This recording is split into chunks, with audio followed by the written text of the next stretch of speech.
Yo, what is going on guys? nKuch here, and today we're going to be having a discussion about all things competitive Destiny related.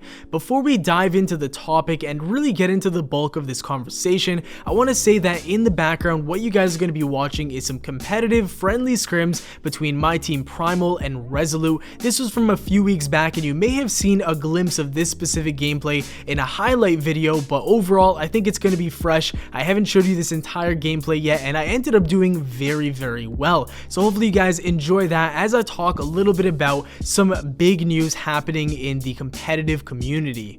For those of you who don't really keep up to date with Destiny news, what I'll do is read you an exact word-for-word quote of what Bungie said on their website in an article. Major League Gaming has been hosting serious showdowns in Bungie games for over a decade. As a final stop on the road to launch, they'll welcome some of our killer elite to face each other on their live stream in their own way. This is your chance to witness the future of competitive play in Crucible. Interesting to note that they said the future of competitive play. It sounds like Bungie is seriously gonna really be gunning for this whole competitive scene. Let's hope it happens. Now, to continue on here, it says, the game will be Supremacy, a best of 5 matchup between two teams. Your hosts will be Chris Puckett, Michael Tash, which is mTash, I'm sure you guys know him, he's a pretty big YouTuber, and Benson Bowie. We're also sending Bungie Crucible designers Lars Bakken and Derek Carroll to provide some expert developer commentary. Here's the lineup of combatants. It's shaping up to be a tough room. Alpha Team has Luminosity, Bodies, and Vile from BSK, and also Sir Demetrius, Triple Rec, and Say Wallabra from IM. Bravo Team has myself, nKuch, Little Sonic, and Frostball from Team Primal, as well as KJ Hovey and True Vanguard from Resolute, as well as Real Crafty. And then it says, to those about to game, we salute you. And for those of you who are wondering when this event is taking place, where I can watch it, and all of that good stuff, it is an MLG live stream on Tuesday, September 13th. Mark it down in your calendar, guys. This is going to be a fantastic event. We're gonna put on a real show for you, and the quality of the players going speaks for itself. It's gonna be in a serious actual venue, like an MLG venue. This is gonna be so much fun, and I'm kind of just dripping over excitement right now. And it's also at 10 a.m. Pacific time, which is also 1 p.m. Eastern time. You can watch it on www.twitch.tv/MLG or www.mlg.tv/Destiny. So that's pretty much all of the information on the event. And before you guys start, complaining about, oh, this game is not competitive, trust me, I 100% understand. Currently, this game is in no way, shape, or form a competitive title, and I totally understand that, but I really do think that this game has the potential because of the foundation that they built. The gunplay is super unique and rich, the counterplay of Crucible supers are fantastic, and overall there's just something about the game and Crucible that feels so addicting, and you want to constantly come back to it. At least that's the way that I feel. No game has really been able to tear me away from Destiny Crucible, even though there's so many problems currently in PvP. That really just goes to show you how addicting and fun it really is. Like I said though, there's gonna have to be a massive overhaul to private matches to really make this competitive Destiny esports scene a possibility. The first place that we have to start at is making sure that everybody in the competitive scene has an even playing field.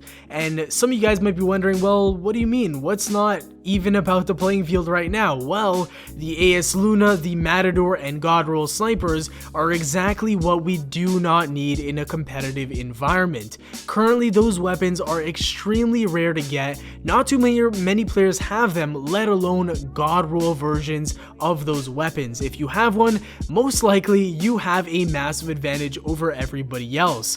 I personally came up with a pretty good idea, if I do say so myself, a few days ago, and honestly I can't really see any drawbacks. I want you guys to give me your feedback on it, and let me start explaining. So it would be really cool if there was a vendor in the tower that can give you a weapon or any piece of gear that you can re-roll to have any perks that you want. So let's say you wanted to get an AS Luna and you wanted God Roll perks. You could go to the tower, talk to the vendor, and just instantly pick it up, no questions asked. You don't have to exchange anything or do anything. You can just get it just like that. Now, I know you guys are thinking, no, that's broken, that ruins everything.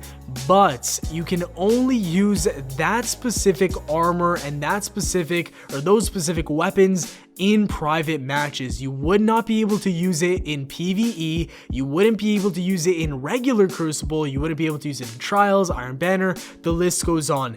It is only accessible in private matches. That would make things so much balanced because everybody could choose what perks they want to use, which would allow for diversity, but at the same time, there would be an even playing field for every single competitor.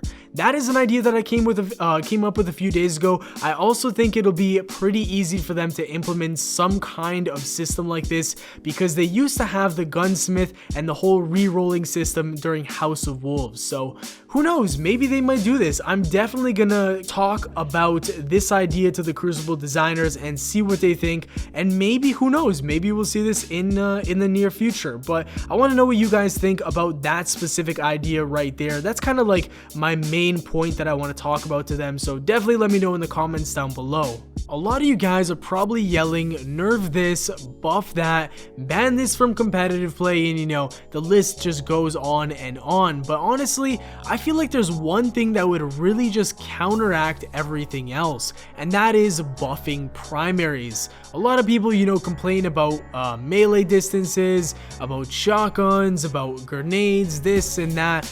And honestly, I feel like if you just buffed primaries overall and made them a little bit stronger, secondaries wouldn't really be that much of an issue.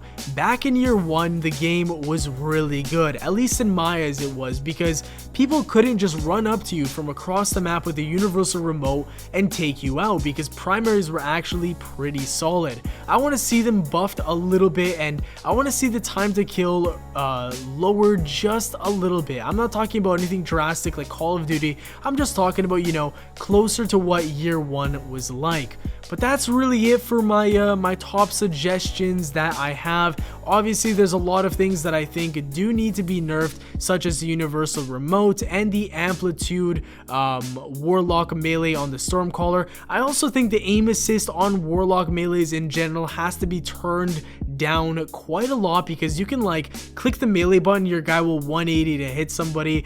Just really small things like that, but I'm not going to dive into all those details because that could take up another video that's just 20 minutes long. But that is really going to do it, guys. I hope you all enjoyed. Drop a like on this video, comment down below about everything competitive related. I'll be reading it all, and yeah, thank you guys for watching. Have a great day, and I'll see you all later. Peace.